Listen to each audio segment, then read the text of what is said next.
the Dean of Academics and Curriculum at IIE. He obtained a PhD in Hadith from International Islamic University, Malaysia, and an MA from American Open University in Arabic Language and Literature.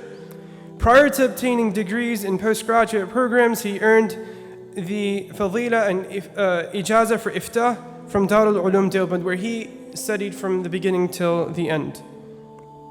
He specialized in Hadith, Fiqh, and Ilm al-Kalam, and thus is one of the most prominent teachers in the United States.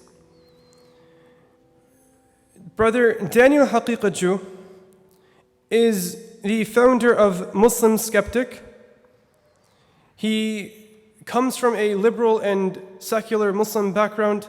He studied physics as an undergraduate at Harvard University and completed graduate studies in philosophy. He is a student of knowledge studying traditionally with respected ulama. He is the founder of Al-Asna Institute and writes and lectures on contemporary issues surrounding Muslims and modernity over the past 10 years and has spoken at universities and mosques around the world. He has lectured at traditional madrasas and Muslim institutes around the world. And so, with their background, inshallah ta'ala, we hope to have a very beneficial discussion so that we can learn and take benefit. I would like to invite Mufti Yasir Nadeem, Brother Daniel Haqiqtajou, and Shaykh Amin, please. Bismillahir Rahmanir Rahim. Alhamdulillahi Rabbil Alameen. Wassalatu wassalamu ala Sayyidil Anbiya'i wal Mursaleen. Wa ala alihi wa sahbihi ajma'een amma ba'd. Inshallah, our today's panel discussion is going to be very beneficial. And inshallah, summa inshallah, we'll learn another perspective of our today's subject. Our today's topic is Scientism versus Islam. Scientism is actually a view that thinks that, or people think that is the best and objective means that our society should move in the light of, and our society should determine normative and epistemological values in the light of science. So the problem that comes when we discuss this subject is that we have so many nusus, ayat in the Quran or Hadith that sometimes are contradictory to science or scientific discoveries, scientific theories. And oftentimes we find many Muslim youth especially struggling that what do we believe in? Should we believe in science? Should we believe in the Quran? Because they both seems to be contradictory to each other. What should be our attitude towards science? According to Pew Research Foundation in 2018, in America only, in North America, 24% Muslim youth who grew up in Muslim families do not identify themselves as Muslims. And it's a very sad situation. I have met many atheists in my life, spoke to them many times, and I find one thing in common, that there is always some mental trauma involved in their life. That mental trauma results them leaving Islam. And I also say that it results in two things. Either they leave their gender or they leave faith. It's easy to leave faith because when you leave your gender, you have to go through surgery. In leaving faith, no surgery is required. So mental trauma is the main reason. But they find two instigators, two things that can instigate them or motivate them to leave Islam or to leave their faith. One is liberalism and the other is scientism. So inshallah, our today's discussion will be about Islam versus scientism. So my first question to our renowned scholar, Shaykh Amin Sahab, that first of all, is there any conflict between Islam and science? And if there is any, then what should we do about it? Bismillah ar-Rahman ar-Rahim. Assalamu alaikum wa rahmatullah. Is there conflict? Yes and no. As we know, mashallah, there's always ikhtilaf. Ikhtilaf is a good thing if it leads to the truth. It's not a good thing if it leads to the batil. So the premise for religion. You're talking about religion or Islam? Yeah. Islam. The premise for Islam is becoming a servant of Allah subhanahu wa ta'ala, higher authority. And you make sajda to Him and you relinquish your mind, your intellect, your rationale, and you submit it to Allah subhanahu wa ta'ala as you believe Him to be superior, much higher authority. He knows much more than we ever will know collectively as a human species. So Islam is about willingly submitting to a being who is, far more superior and so on. Whereas science submits to matter, and matter which Allah creates. So the two premises are very different. So one is very abstract, but it comes down into the real world when the human being bows down, makes sajda. And the other is about inflating the human ego, is about inflating the importance of matter, is about giving weight to something that's tactile, tangible, something you can feel and touch and perceive, and so on. So from that perspective, they are irreconcilable. There's no reconciliation there, because one is a matter of submission and the other is a matter of not submitting. So that would be the first point. Okay. The second point is that Allah subhanahu wa ta'ala, through His eternal wisdom and His knowledge, creates with a system. Everything is through a system. There are rules and regulations within which He follows Himself as He is Rabbul Alameen. So every alam, every world will have rules and regulations. So in this world, in time and space, there are rules and regulations which matter will follow, because Allah has created those rules. And He will also do everything within the sphere of time and space. So if Allah subhanahu wa ta'ala ordains and He wills that human beings to be born, then that has to go through the whole process. Okay. Adam was a separate issue, and Isa alayhi salam was slightly different. But if somebody wants to conceive children, they have to be married, they have to consummate, then there's a conception, and then there's the whole idea of the fetus developing in the mother's womb, and then 9-10 months later the child is born. But this follows the rules of time and space. When the child is born, then it goes through life.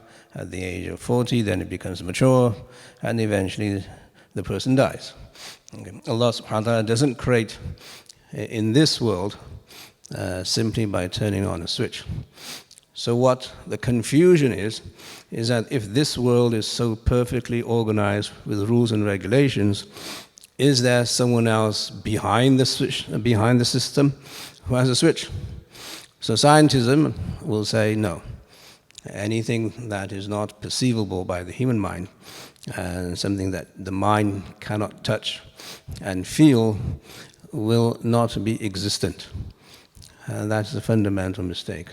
So because there's always rules that we follow according to Islamic ideology and philosophy, those rules will apply according to what they determine as scientific rules.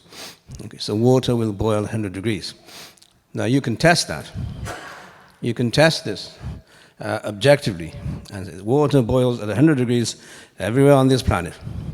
That's a rule of science, but that rule was created by Allah. Okay, so we do have another layer, many, many more layers behind this layer of the physical world. And that is where there's a bit of reconciliation in terms of law and order, how the rules of this universe work. If you know how the law of physics work, then you get this Newtonian physics, and that's how this world works. It works according to Newtonian physics. There's no doubt in that. But the Muslim says, all of these submit to the will of Allah. There's someone else who is now controlling that. That's why the role of miracles is very important in Islam. That Allah is able to change the law when He wants to. He doesn't want to all the time. It's still an anomaly. It's an exception to the rule. And that's why we call it kharqul aada. That's against the aada. You're ripping the aada of normal cause and effect. But that is through Allah's will, bi'idhnillah. So that little bit of space where there is reconciliation between Allah's laws and the laws of science, that's where we won't, mess with science too much. Well, okay, this is a law, we'll follow these laws, but we still believe that Allah is so capable that He can change those rules.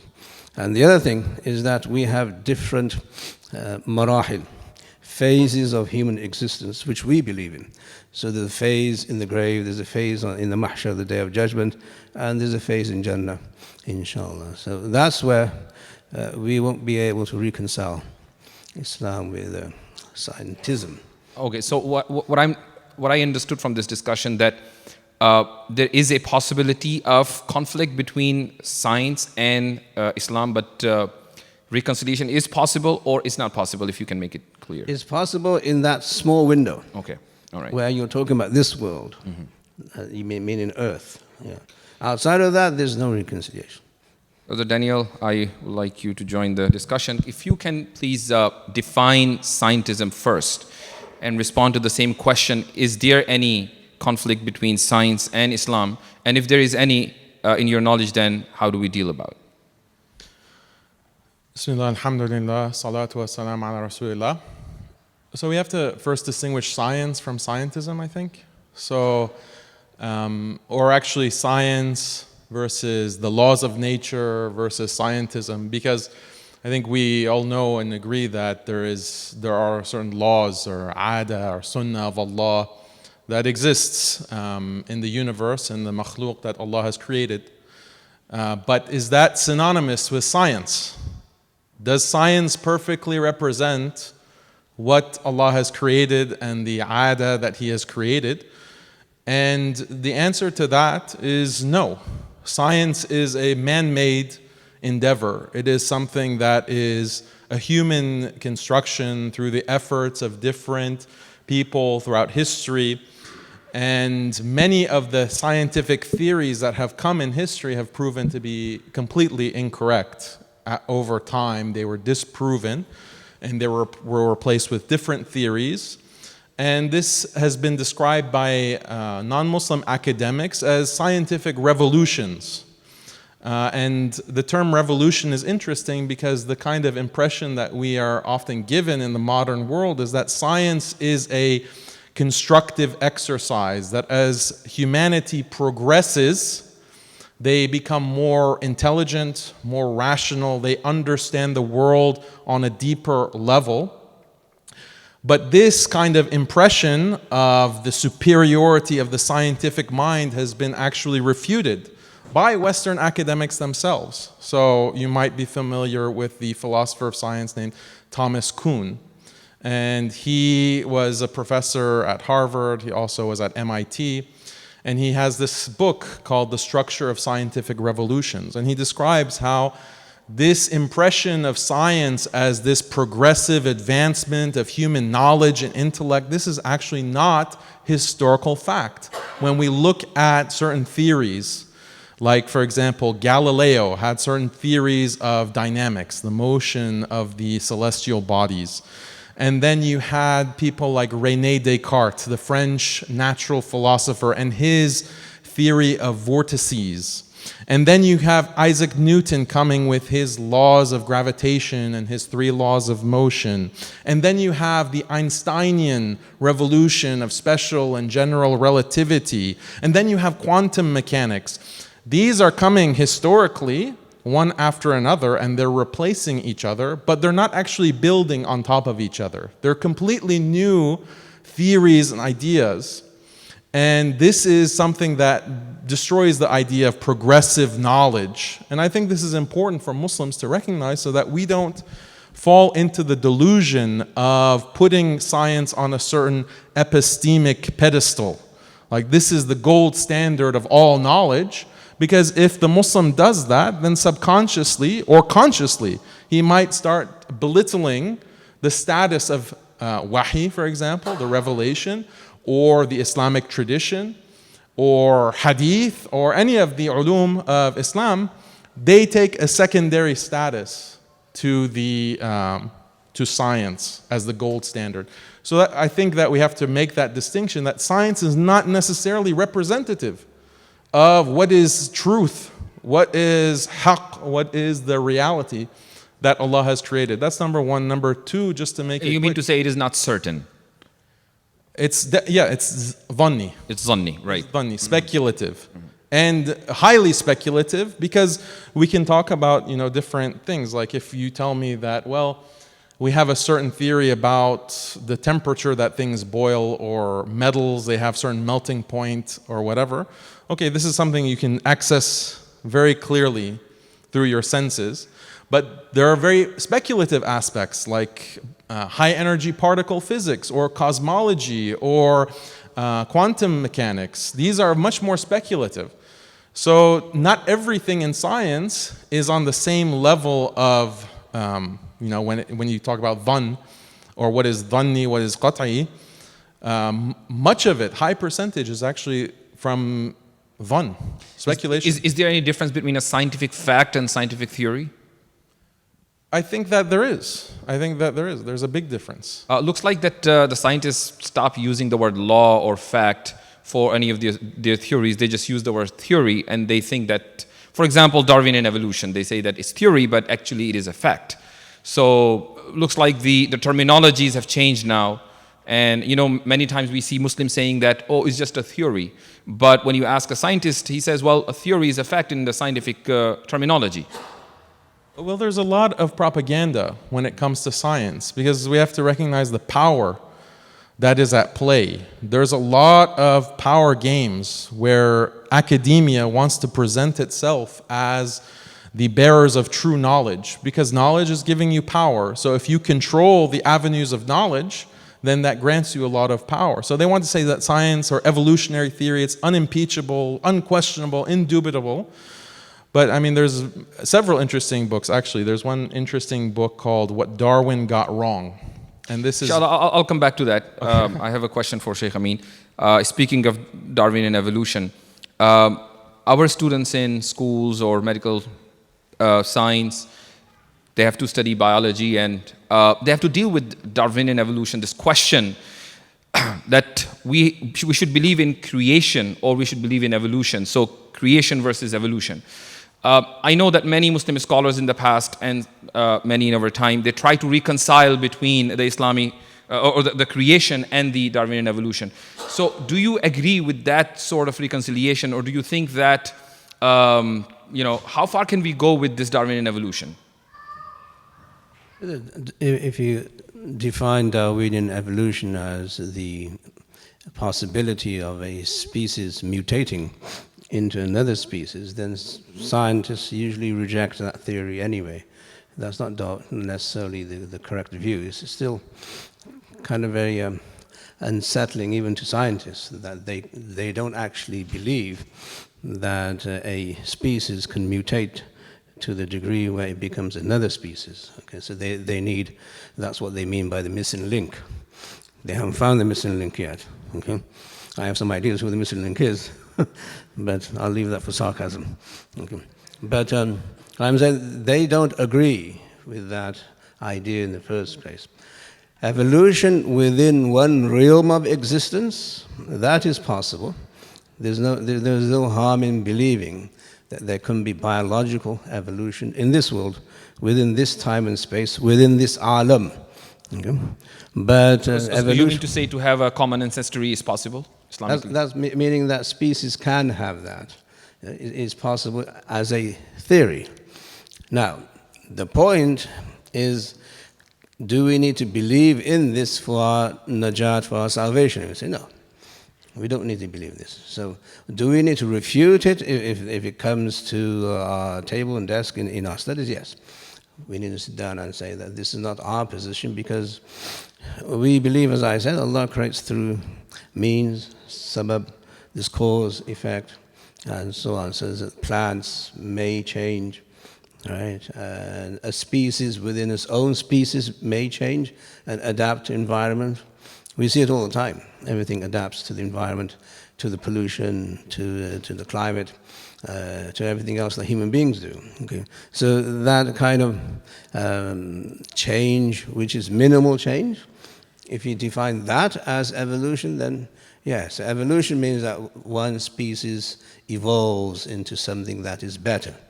Can a species actually change its species and DNA into something else?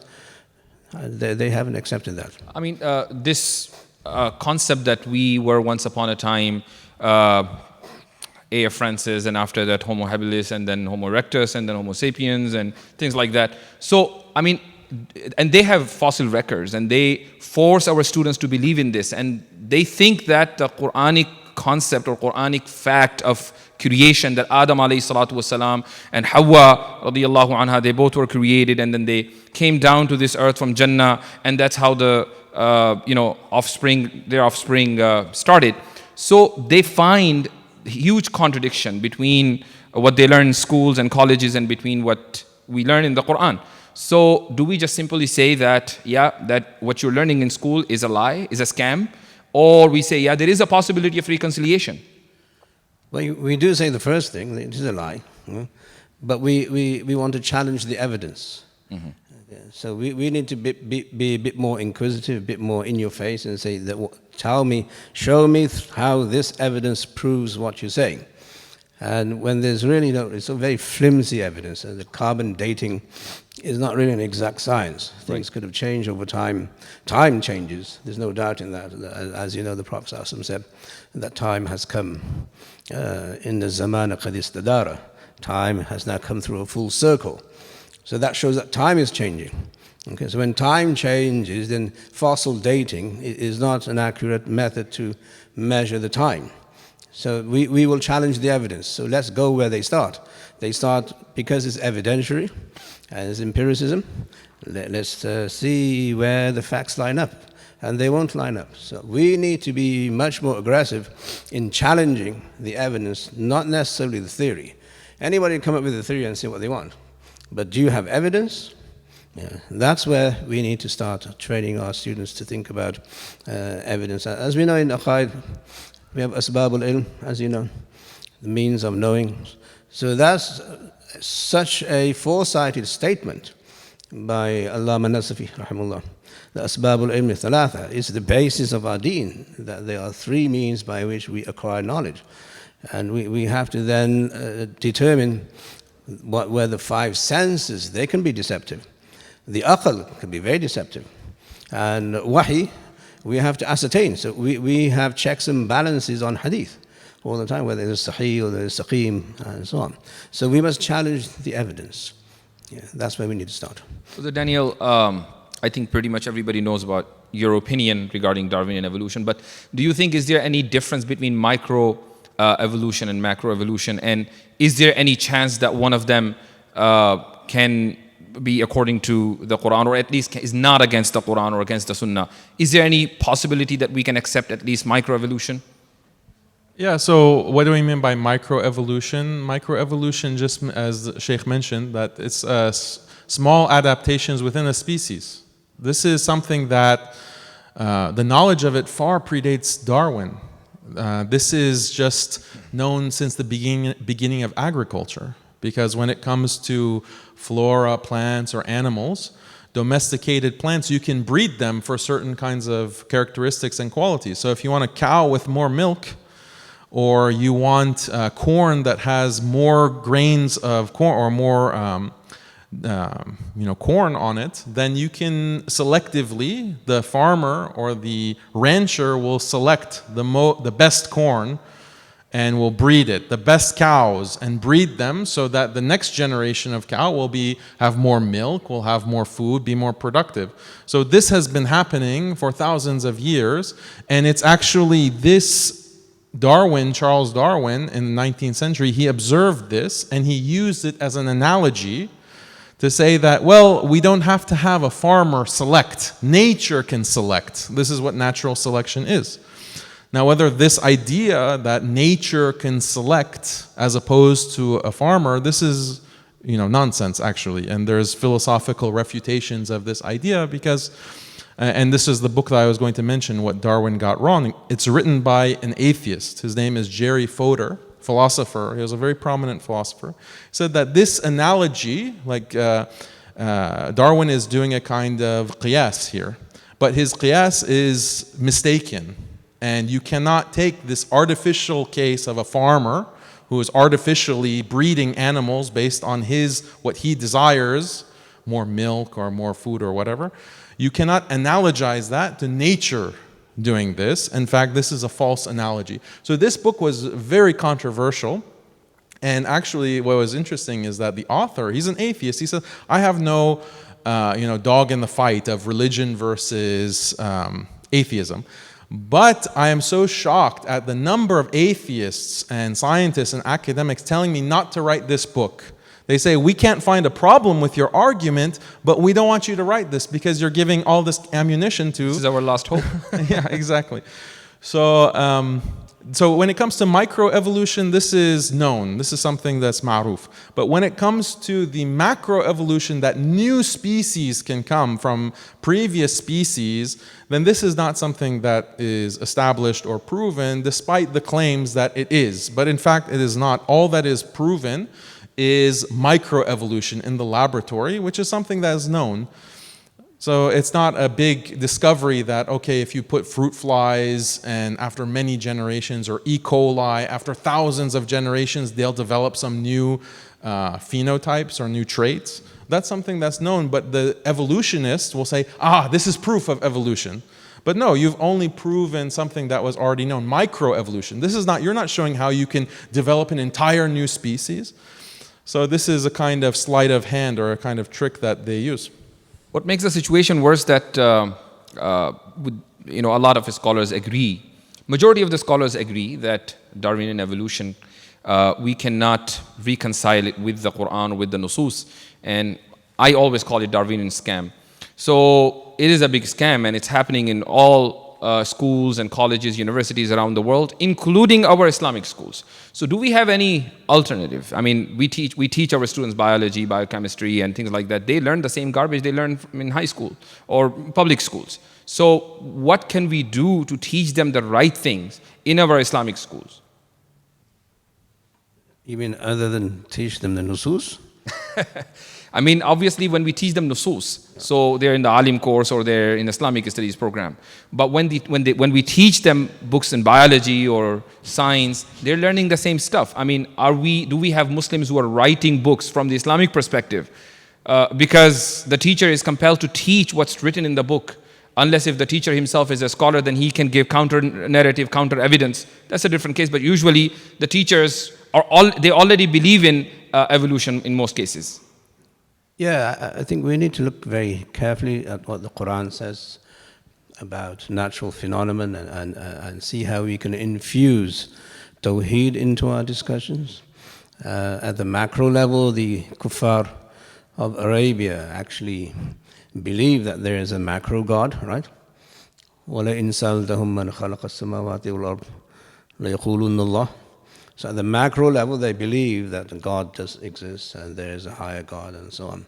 Their problem in shirk was at the micro level. They could not understand how one being can do everything at the same time without losing any energy or anything else. So that was the challenge for the Prophet ﷺ, that he came and established Tawheed, that all powers, all forms of energy, they are with one being. If you can infuse that doctrine into your teaching, that Allah is in every realm, He's Rabbul Alameen, that will be the macro theory, that He makes tarbiyah of every alam. So if you have the alam of insan, the alam of jinn, alam of malaika, alam of the arwah, alam of the amthal, or whatever there is out there, okay, that He is now in control of the rules and regulations of that realm. Okay, so Can we say some multiverse theory? You can if you're Sufi. If you're into tasawwuf, bismillah, and good luck with that. Okay? But there are multi-universes, there's no doubt that we do have many universes, and obviously. Look at the Quran. The Quran tells us, أَوَلَمْ يَرَ الَّذِينَ كَفَرُوا أن السماوات والأرض كانتا رتقا ففتقناهما وجعلنا من الماء كل شيء حي أفلا يؤمنون. So Allah ties this phenomenon with Iman. In the beginning don't the kuffar see this? And at the end he says, don't they believe? So all of this phenomenon is attached to Tawheed. That this must be part of your Iman, that this is the way the universe is made and this is the way the universe is created. So whether it's before time, so the Quran speaks about how the universe is created, and the Quran speaks about how the universe will be destroyed. And then the Quran speaks about other worlds after this world. Okay, so if you infuse Tawheed, the point is, how do human beings know what's outside of time and space? That's where wahi comes in. Okay? Speaking of multiverse, actually, Shah Waliullah Muhaddith talks about alamul misal. So when the scientists talk about multiverse, they're actually talking about parallel universe. So Shah Sahib Rahimahullah's discourse in Hujjatullah, when he talks about alamul misal, is he talking about a parallel universe, or is it different? And can we say that, our alim, our scholar has already talked about 300 years ago? It's parallel, but it's not independent. Meaning this world is attached to that world with a sort of a kind of complementary role. Okay, this is like the Aristotelian Platonian theory of the images. Okay? So that's a different issue. But what I'm saying is that we must understand Allah. وَيَخْلُقُ مَا لَا تَعْلَمُونَ. It's a huge verse for us to understand. He creates what you don't know, meaning your knowledge is limited to this world. And even in this world, we don't know everything. I'm sure there are hundreds and thousands of species we haven't discovered yet. Every time I read National Geographic, they find other species, which they never knew about, right? So our knowledge is limited. وَيَخْلُقُ مَا لَا تَعْلَمُونَ is where we need to train our students to think that Allah is the creator, and His creativity is limitless, and it's perpetual, and it's continuous, and it's eternal, all of that good stuff. So I think if you infuse Tawheed into the thinking of the teachers first, in the philosophy of the school, and then into the students, and then, as you say, maybe we should write books too, inshallah. There is another question. It's also related to scientism, and this question is, in fact, both of you, but let me ask Brother Daniel first. There are many psychologists, I'm talking about Muslim psychologists, who assert their authority on many various different issues over traditional sciences or imams and scholars. One of those famous issues is gender identity or gender fluidity. In fact, a few years ago, a few of my students called a center, and they spoke to a psychiatrist there, and they asked this question. So he said, gender fluidity is a fact, and we have to accept it. And I'm talking about, again, a Muslim psychologist. So isn't that scientism, and are we not going or making science authority over the Quran, where Quran is very clear that Allah subhanahu wa ta'ala created you as men and women, and then we start promoting gender fluidity, where you can assign as whatever gender you like out of 80 plus genders. So what do you think? This behavior, is it acceptable or not? What behavior? The behavior by psychiatrists, that science tells us that gender fluidity is a fact, whereas you guys, you tell us, give us a different story. So what do you say about it, this behavior? Well, I might shock you and say it's acceptable. No. So the question about psychiatry and psychology, this is also extremely dhanni. And when I am talking about scientific revolutions, I mentioned the laws of motion and the laws of gravitation. That's considered hard science, and yet it is going through revolutions and changing. Psychology and sociology, they are at best soft sciences, at best, and very highly speculative. Sometimes, there'll just be one or two papers that will be published, and suddenly the entire practice of psychology will change. And it's highly politicized as well. It's a very, very highly politicized subject. So I think that there is a danger for Muslims to put psychology, especially in modern psychology, because this is an ideology. Even though they have put the label of science on it, it is an ideology that's highly influenced by atheism, it's highly influenced by scientism, and it's highly influenced by liberalism, which you've mentioned, Mufti Yasir, at the beginning, as one of the sources of doubt that Muslims and people in general are facing. So I think that Muslims need to be very careful and not allow psychiatry or psychology as the study of the human mind to dominate any kind of Muslim discourse and Muslim understanding of the nafs. Okay, we have ilmun nafs as well. We know that the human being is a creation of Allah with the ruh, with a nafs, with all of these different facets of human nature that is explained by wahi, the creator of human beings.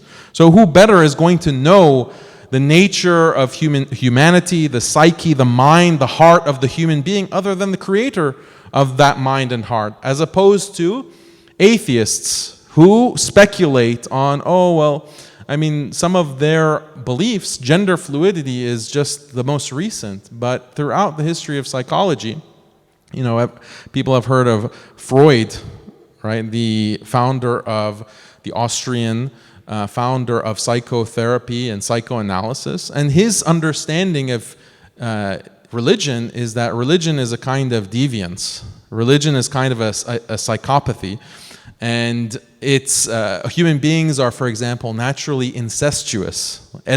Edible complex. I'm not going to explain what that means, but humans are naturally incestuous, and all of these bizarre interpretations of the human mind and the human psyche.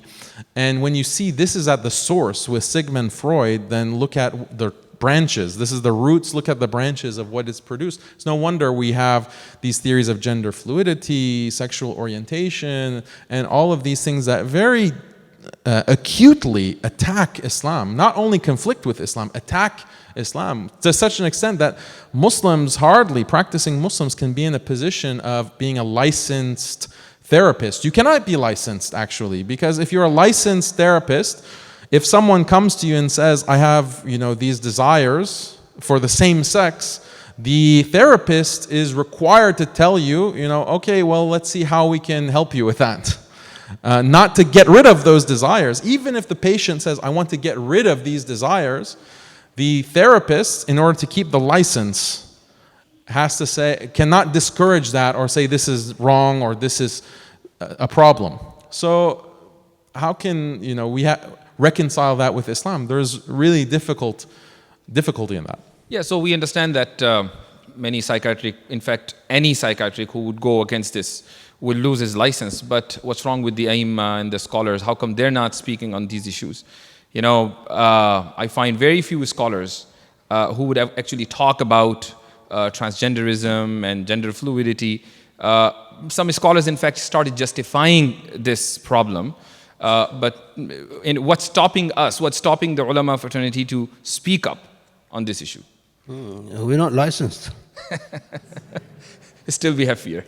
We're not licensed. We'll be sued. What's stopping us? Nothing. I think there are some people in the Ummah who do speak out against this from the podium in Jum'ahs and so on. I think it needs to be taken very seriously. Sometimes we overlook sin and assume it's just a sin, it's a guna, and get over it. And so on. But we do need to understand that these kind of deviances, aberrations, they need to be treated maybe sometimes through a process, sometimes through rehabilitation, sometimes through some kind of family support, and so on. And sometimes it could be just telling them it's just flat wrong. So they're going to be, it depends on the patient, right? How severe is this inclination? How severe is the desire? And so on. As far as your question, what's stopping the A'immah? The A'immah here in the USA, unfortunately, they're already bombarded with everything that kufr has to offer. Okay, so the question of which poison are you going to talk about today? Okay, so if there are 52 poisons out there, then you're going to speak about one in one Jum'ah, right? So it's a question. Plus, I think they can speak only after the permission of Sahibus Sumuf, the board. That's another pressure on us. But for people like us, I think we do speak about it in open.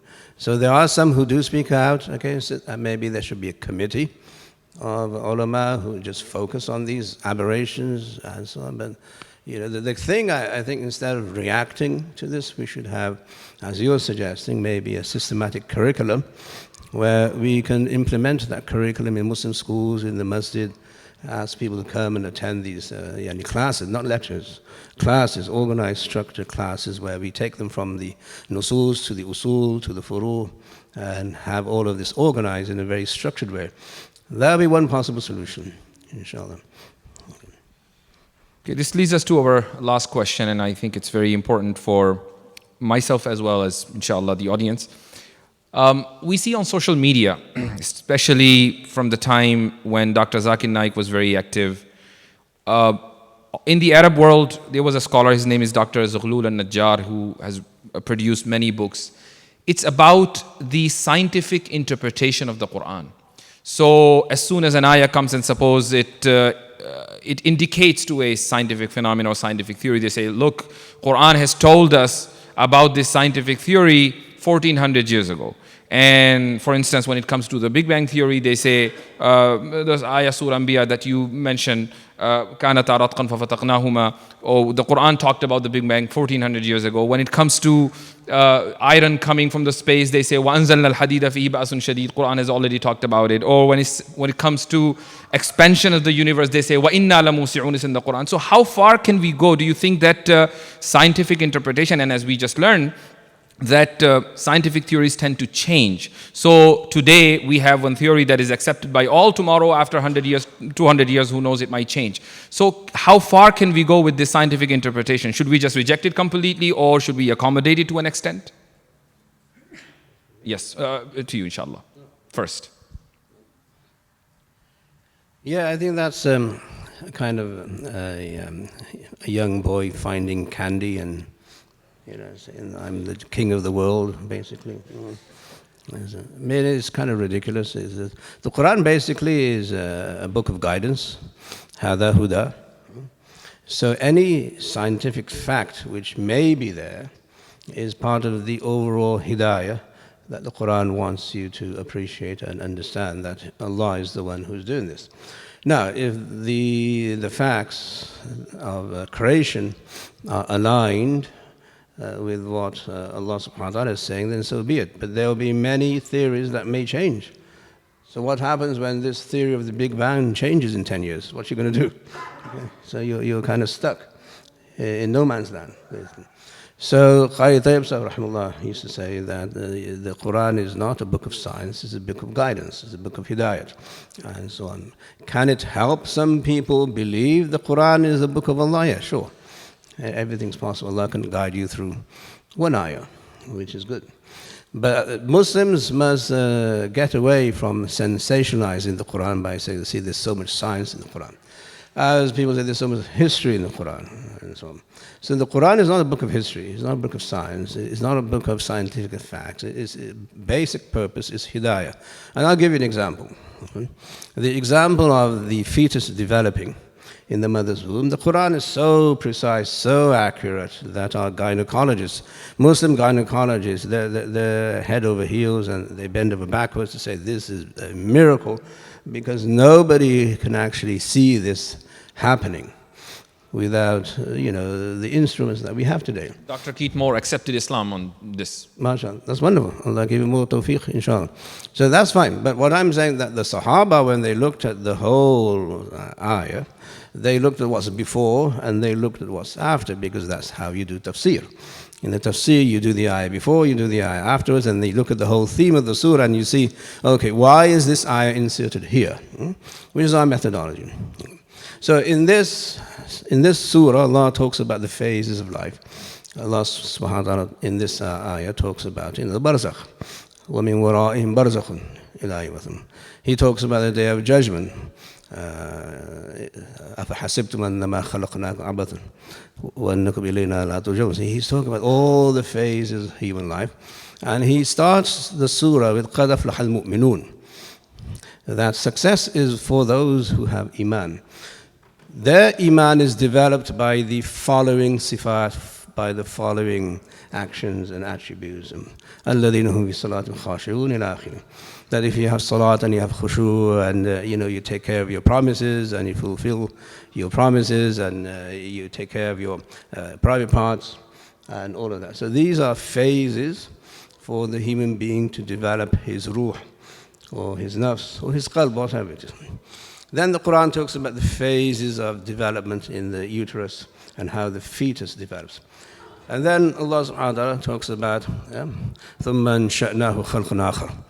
There's another phase where you're going to go through as a human being. So the whole point of the discussion is the phases of human development so that the human being can acquire success, which is on the Day of Judgment. Okay. When you put that together, then it is clear why that ayah is there. Yes, obviously, Allah knows how He creates, so hello. When He's going to talk about creation of the fetus in the universe, in the uterus, I'm sure He's going to know. No big deal.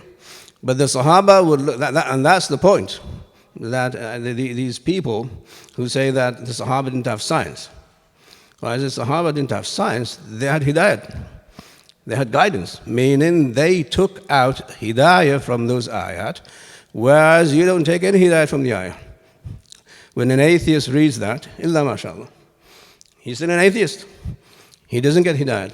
When a scientist reads that, he'll be flabbergasted by the detail. But will that draw him closer to Allah? I don't think so. But the Sahaba, when they read the Quran as a whole, a holistic understanding of the Quran, they sought guidance.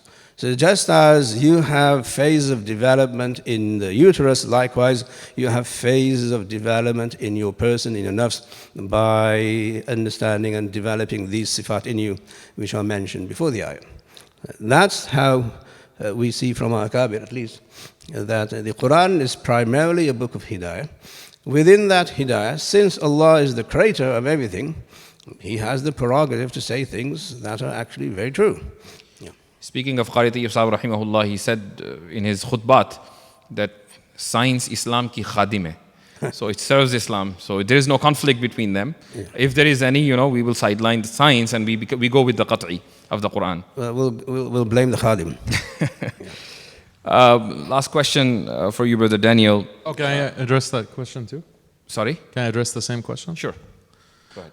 So I just want to say that the Quran is a book of guidance. It's a book of reality. It is revealing the true nature of ourselves, of the universe, from the biggest things to the smallest creation, what is manifest and what is hidden. Allah is revealing that in His book.